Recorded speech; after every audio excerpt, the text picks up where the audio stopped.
Hello दोस्तों, up to date facts की full day news series पे आपका स्वागत है। दोस्तों, इस सीरीज में आपको कम से कम वक्त में देश और दुनिया की आम खबरें बताई जाती हैं। तो चलिए बढ़ते हैं आज की ताज़ा तरीन खबरों की तरफ। भारत में यूनाइटेड स्टेट्स एम्बेसी ने इस साल 2022 में इंडियंस के लिए 82,000 स्टूडेंट वीज़ास इशू किए हैं, जो कि किसी भी देश के जरिए भारतीय स्टूडेंट्स के लिए इशू किए गए स्टूडेंट वीज़ा से ज़्यादा हैं।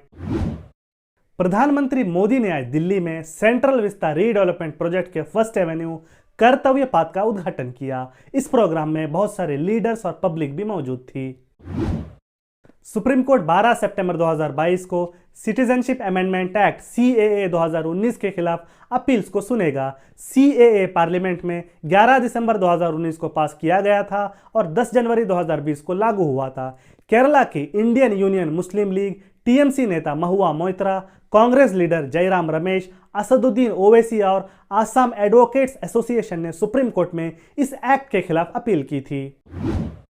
भारतीय रक्षा मंत्री राजनाथ सिंह ने आज टोक्यो में जापानीज मिनिस्टर ऑफ डिफेंस यासुकाजु हमाडा के साथ मुलाकात की। इस मीटिंग में बायलैटरल डिफेंस कोऑपरेशन और कई रीजनल इश्यूज पर बात हुई। Defence research and development organisation DRDO ने आज integrated test range ITR Chandipur, जो कि ओडिशा के तट के करीब स्थित है, यहां से quick reaction surface to air missiles QRSAM test fire किए हैं।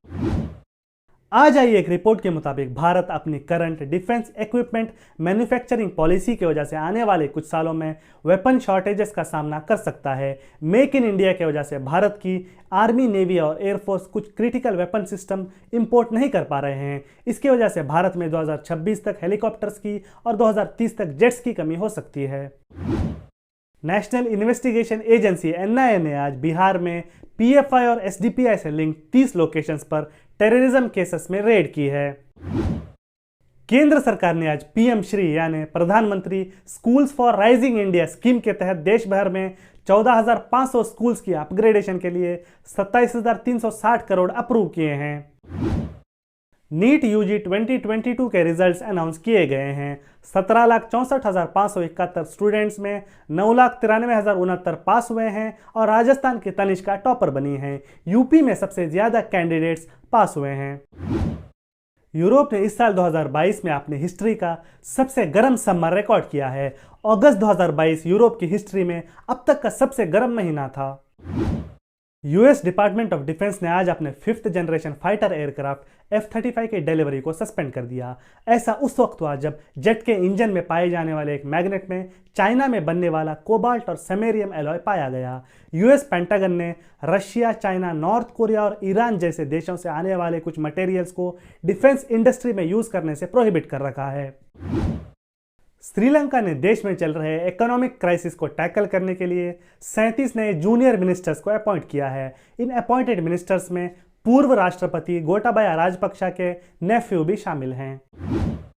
यूनाइटेड स्टेट्स के मेम्फिस में पुलिस ने आज ऐसे शख्स को गिरफ्तार किया है जो लाइव स्ट्रीम करते हुए गाड़ी चला रहा था और गाड़ी चलाते हुए लोगों पर फायरिंग कर रहा था। इस फायरिंग में 4 लोगों की मौत हो गई और 3 जख्मी हुए हैं। इस शख्स का नाम एजिकियल कैली है और ये 19 साल का है। इससे पहले भी ये दूसरे मामले में जेल काट चुका है।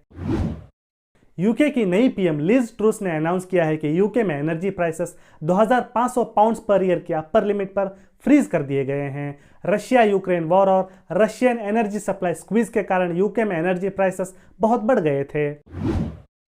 पाकिस्तान में भारी बारिश के कारण आई बाढ़ में वर्ल्ड हेरिटेज साइट मोहेंजोदारो, जिसमें के सिंधु घाटी सभ्यता परवान चढ़ी थी, ये शहर भी डैमेज हुआ है।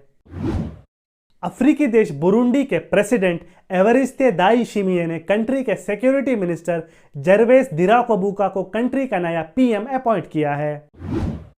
अफ्रीकी देश उगांडा के कसेसे डिस्ट्रिक्ट में भारी बारिश के कारण हुए लैंडस्लाइड्स में 16 लोगों की मौत हुई है और 6 जख्मी हुए हैं। दोस्तों, ये थी आज की फुल डे न्यूज़। हमारे वीडियो को लाइक और शेयर करें और अगर आपको हमारा काम पसंद आ रहा है तो हमारे चैनल को सब्सक्राइब करें। इसी के साथ बेल आइकन को ज़रूर प्रेस करें ताकि कोई भी नई नोटिफिकेशन आपसे मिस ना हो। मिलते हैं अगली वीडियो में। धन्यवाद।